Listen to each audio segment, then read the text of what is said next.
Bonsoir à tous et dans l'actualité alsacienne, ce soir les laboratoires d'analyse sont fermés toute la semaine, tous les après-midi jusqu'à la semaine prochaine. Nous vous expliquerons pourquoi. Profession buraliste, avec la baisse des ventes du tabac, le métier évolue et doit s'adapter. Alors que la CCI accompagne les professionnels dans leur reconversion, nous avons suivi un de ces buralistes nouvelle génération à Sébar. Et puis, en fin de JT, à l'occasion des 80 ans du CNRS, direction l'un des laboratoires strasbourgeois du centre de recherche pour découvrir le travail des chercheurs. Mais pour commencer, attention, demain, si vous devez prendre le train, 3 TER sur 4 devraient circuler en moyenne en raison d'une grève nationale. De fortes perturbations sont également attendues sur le réseau CTS à Strasbourg. Les bus et trams seront uniquement assurés entre 6h et 20h, avec des temps d'attente rallongés sur la plupart des lignes. Toutes les informations sont disponibles sur les sites internet des compagnies. Si vous deviez faire une prise de sang cet après-midi, vous avez peut-être trouvé porte close dans votre laboratoire. En effet, depuis ce lundi et jusqu'au 1er octobre inclus, la plupart des laboratoires de biologie médicale seront fermés tous les après-midi. Un mouvement lancé par les syndicats de la profession. Après l'annonce d'une nouvelle baisse des financements pour l'année à venir, reportage à Brumat, Romain Hirt. On s'y rend souvent tôt le matin ou tard le soir et c'est rarement une partie de plaisir. Les centres d'analyse biologique font partie de ces lieux qu'on aimerait bien éviter, mais qu'on est heureux de trouver près de chez soi quand c'est nécessaire. Sang, sel ou urine, c'est ici qu'on analyse les flux du corps humain pour détecter les éventuelles anomalies. Mais pendant au moins une semaine, il faudra se montrer patient pour obtenir des résultats. La faute à une grève des biologistes. Une manière pour eux de dénoncer les nouvelles économies que souhaite leur imposer le gouvernement. Après s'être adaptés pendant 6 ans pour conserver leur modèle de proximité, et ce malgré les baisses de budget, les labos craignent maintenant l'industrialisation totale de leur profession, dont les patients seraient les principales victimes. Aujourd'hui, nous, on est capable de dire, et à nos médecins et surtout à nos patients, que ça c'est urgent, que ça c'est pas normal, que ça c'est pathologique, ou alors que ça c'est juste à cause du traitement qu'il n'y a pas lieu de s'inquiéter. On ne laisse pas des choses sorties d'automate comme ça brutes, et il y a tout un travail d'interprétation, et on peut répondre aux inquiétudes, on peut proposer des examens complémentaires, et on peut surtout réagir dans l'urgence quand c'est nécessaire. Un travail dont sont aujourd'hui incapables les machines, aussi performantes soient-elles. Le statut particulier des labos, entreprises privées financées en grande partie par l'État, implique la nécessité d'un consensus entre les acteurs privés et les acteurs publics, entre rentabilité et baisse de coûts. C'est ce qui a eu lieu jusqu'à présent, notamment par le biais des restructurations. Une solution de moins en moins envisageable, puisqu'elle impliquerait désormais des licenciements, voire des fermetures de laboratoires. Et les restructurations qui risquent de suivre, qu'on sera obligé de faire pour garder des sociétés pérennes, risque d'être plus conséquente en termes d'offres de soins, avec une réduction des amplitudes horaires sur nos sites de proximité, voire même une fermeture si leur rentabilité était plus au rendez-vous. Alors je souhaite que notre manifestation de fermeture ait une influence sur les pouvoirs publics et qu'il ne sacrifie pas notre modèle français actuel, qui me semble être cher à tout le monde. On parle déjà de la saturation des urgences. Si en plus on perdait du service de proximité, du conseil et une part d'humanité, ça serait vraiment dommage pour notre système. Une part d'humanité qui pourrait donc disparaître si les budgets diminuaient encore. Pour l'éviter, les biologistes sont prêts à reconduire cette grève qui doit pour l'instant durer jusqu'au 1er octobre. Avec la baisse de vente du tabac ces dernières années, mais aussi la baisse de vente des journaux, le nombre de buralistes a chuté en Alsace ces dernières années. Ceux qui survivent, eux, ont vu leur chiffre d'affaires baisser en moyenne de 30%. Alors pour garder leurs portes ouvertes, ils diversifient leurs sources de revenus. Et pour les aider dans cette transition vers le métier de commerce de proximité, la CCI Alsace Eurométropole et le syndicat des buralistes ont signé aujourd'hui une convention. Profession buraliste est un reportage de Camille Roland à Sébar. Geht's, ja? Kaffee, ja? Chez Angélique et Pascal, on vient manger une viennoiserie, ouvrir un compte bancaire, chercher un colis ou encore gratter un ticket de loto. Et parfois encore, acheter un paquet de cigarettes. Donc c'est tout récent, donc on découvre aussi un petit peu, voir ce qui plaît aux clients, voir qu'est-ce qu'ils apprécient. Ils ont déjà pris l'habitude le matin, avant d'aller mettre les enfants à l'école ou avant d'aller au boulot, de prendre leur petit café, de discuter entre eux. C'est aussi en fait un point de rencontre. Ich gut so. Han har sådan taget nogle glas heet. Schon klasse, hoppla, ist gut. Buralistes depuis plusieurs générations à ces bars, Pascal et Angélique connaissent bien leur métier, mais ces dernières années n'ont pas été des plus faciles. On pénalisait du fait de la différence de prix qui existe entre l'Allemagne et la France, du fait des taxes françaises qui ne cessent d'augmenter. Et le paquet à 10 €, malheureusement, c'est le début de la mort des buralistes. Moi, je comprends le consommateur qui fume, il n'y a pas de cigarettes moins chères à l'autre côté, qui passe à fond de son pour travailler en Allemagne, donc autant qu'il achète un paquet là-bas. Alors qu'il y a une quinzaine d'années, le tabac représentait 60 à 80% de la vente, il ne représente aujourd'hui plus que 10 à 15%. Pour survivre, le buraliste a dû déménager près du supermarché et de l'école et développer de nouveaux services. Il faut des services qui soient simples à mettre en place, qu'on est capable d'assumer. Donc les restaurations, c'est pas très compliqué. On a une machine à café Sati alsacienne, fournisseur local qui fait très bon café. Donc autant prendre ce café. La restauration, on sait faire au niveau du contact tout ce qu'il faut. Après, relais colis, c'est pas compliqué à mettre en place. Il suffit d'avoir une étagère pour ranger dessus, recevoir le transporteur et puis gérer correctement le travail. Vous avez une pièce d'identité sur vous? J'ai la copie. Ouais, c'est gut. Bientôt, il proposera d'autres services annexes avec l'aide des syndicats, comme l'achat de billets de train et le paiement des amendes. Et avec l'appui de la mairie qui va aménager un parc à côté du bureau de tabac, le buraliste pourra même créer une terrasse extérieure. Pour transformer la profession, l'État lance un plan à destination des débits de tabac sur 3 ans. Une aide pouvant aller jusqu'à 33 000 € pourra être versée au point de vente voulant se rénover. Nous, notre difficulté, c'est qu'on n'avait peut-être pas les moyens financiers de pouvoir le faire. Alors c'est évident que la convention qu'on vient de signer aujourd'hui ne permettra peut-être pas à tout le monde de le faire, malheureusement, parce que là, actuellement, les commerces les plus en difficulté auront du mal à se transformer, mais il faut à tout prix qu'ils aillent dans cette démarche et il faut à tout prix qu'ils se transforment s'ils veulent subsister. Et pour les accompagner dans cette évolution de leur métier, la CCI Alsace et les syndicats des buralistes alsaciens ont signé une convention ce matin.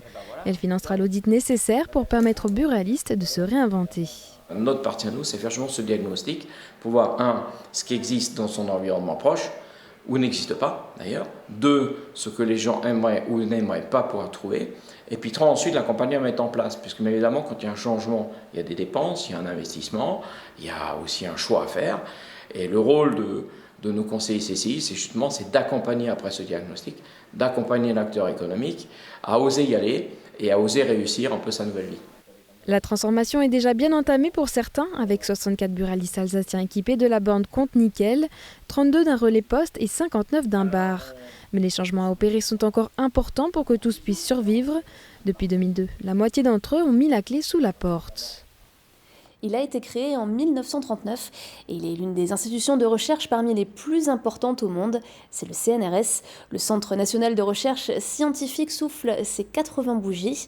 L'occasion de se plonger un peu dans le quotidien des chercheurs. Reportage Cécile Motz.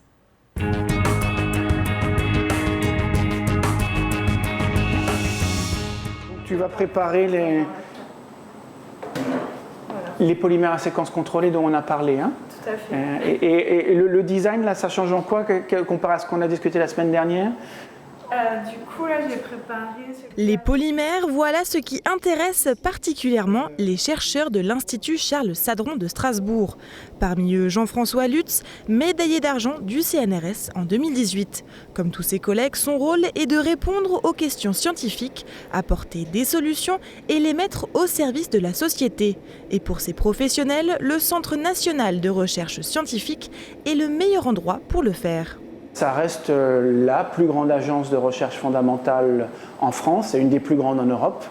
Donc c'est un statut privilégié pour un chercheur parce qu'on peut, contrairement aux enseignants-chercheurs, ne faire que de la recherche. Donc c'est vraiment un statut très très privilégié et donc ça permet du matin jusqu'au soir de se concentrer sur de nouvelles idées et sur de la recherche. La vie de chercheur, elle a un peu évolué depuis 80 ans, donc on est un peu loin maintenant du savant qui était dans son laboratoire avec ses éprouvettes.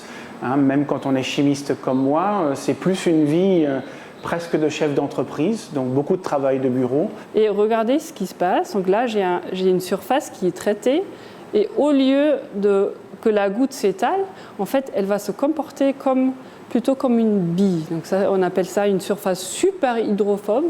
En Alsace, le CNRS se déploie sur 39 laboratoires. S'ils ont chacun leur domaine, physique des particules, chimie, sciences du vivant, ils ne travaillent pas en vase clos. L'organisme public de la recherche française favorise la pluridisciplinarité et ses 518 chercheurs en Alsace établissent aussi des partenariats avec les universités, écoles d'ingénieurs et start-up du territoire. Une des raisons pour lesquelles moi je suis venue, c'est ce qui est assez unique dans ces laboratoires, c'est vraiment on a des physiciens, des physico-chimistes et des chimistes qui travaillent ensemble. Moi je suis physicienne. Mais mes thématiques de recherche ont évolué d'une manière où j'avais besoin de travailler plus proche avec des physico-chimistes et des chimistes. Et ici, c'est vraiment un endroit qui permet de faire ça d'une manière assez naturelle. La beauté du CNRS, c'est que c'est un organisme qui permet de couvrir en fait presque tous les domaines de recherche scientifique, de la chimie à la biologie, les sciences humaines, etc., parfois avec des sujets assez étranges, mais un organisme comme le CNRS permet de faire ça. Le CNRS fête ses 80 ans cette année, un anniversaire qui a également du sens pour les chercheurs eux-mêmes. Et une expertise comme ça se construit sur des temps très longs. Et donc je pense que c'est ça ce qu'on fait au CNRS, vraiment cette création d'une recherche sur des temps longs. Pour célébrer cet anniversaire, le Centre national de recherche scientifique accueillera le public au palais universitaire les 12 et 13 octobre prochains. Pour l'occasion, plusieurs animations sont prévues, dont un escape game. Entre figures scientifiques alsaciennes, mondes anciens et océans, les sciences seront à portée de main.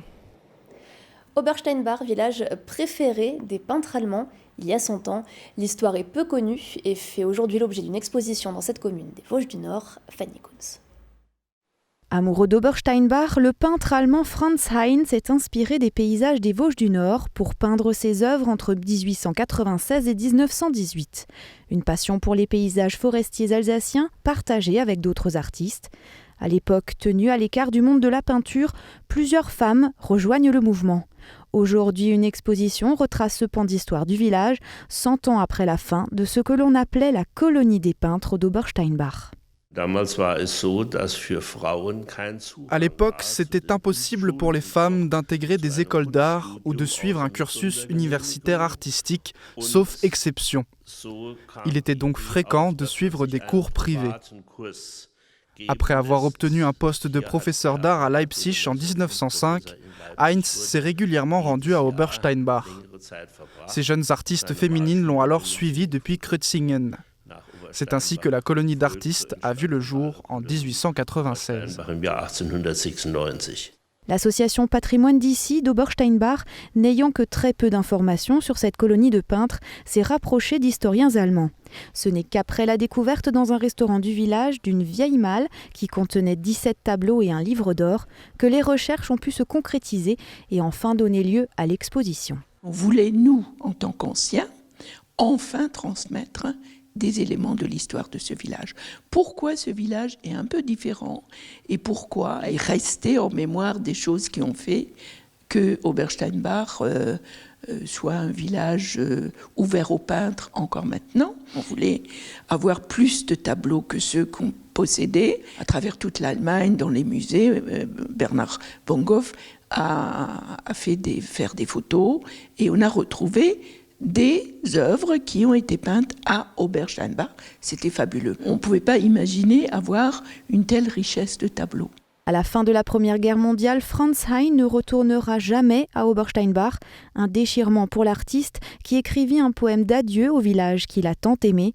Obersteinbach restera néanmoins une terre d'artistes, puisque de nombreux peintres alsaciens y séjourneront, comme Paul Munch ou Henri Bacher. Et l'exposition Obersteinbach, village de peintres, est à découvrir à la Maison des Châteaux jusqu'au 13 octobre, ainsi qu'à travers un sentier pédestre qui retrace en 1h30 les différents lieux de peinture tout autour du village. Et tout de suite, place à l'image du jour, Oliviane. Le baromètre ISM MAF de l'artisanat mesure chaque année la dynamique de l'apprentissage par région. Dans le Grand Est, 12 950 apprentis ont embrassé cette filière cette année, soit une progression de 3%. Et c'est là aussi l'Alsace, la locomotive. Le Bas-Rhin est en tête avec 2800 apprentis, suivi par le Haut-Rhin avec 1980 apprentis. Le secteur du BTP est choisi par 36% d'entre eux, suivi par l'alimentation, 32%, puis les services, 23%.